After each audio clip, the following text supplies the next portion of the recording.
What's going on, everyone? Welcome back to this YouTube channel. Today in this quick video, I'm going to show you how you can set the java_home environment variable on your Mac.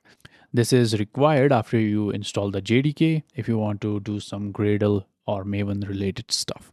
In the previous video, I already showed you how you can install JDK on your Mac. So if you have not installed your JDK, go ahead and install it. So without wasting any more time, let's get started. So the first thing that you want to do is type in echo $java_home in your terminal. So this command will tell you if there is any environment variable set for this java_home name. You can see it's empty, there is nothing. So we need to set it.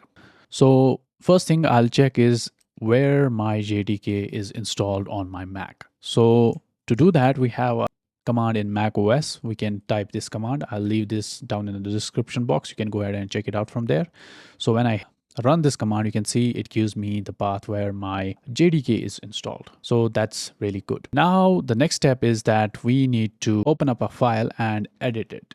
So if you are using zshrc, which is default on macOS, then you will simply say nano tilde slash dot zshrc. Hit enter. You can see we opened up a file, and now here we need to add an entry, which is export java_home, and its value will be dynamic as per this value. So $, parenthesis,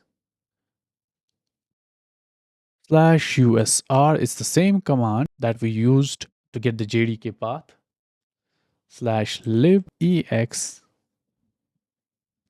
java_home, parentheses close. I'll leave this in the description box as well. After that, to save the file, you'll enter Ctrl+O, hit enter, and Ctrl+X to exit.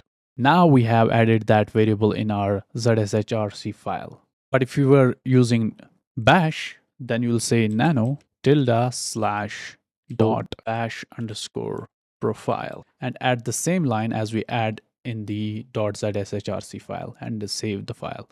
But we are using zsh, so the first step is enough for us.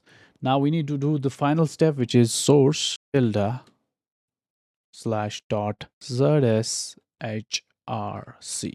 Hit enter. Now if I say echo $java_home, you can see now I get the value, which is the path to my JDK. So this means that java_home variable is successfully set for my Mac OS. So yeah, this is it. This is how you do it.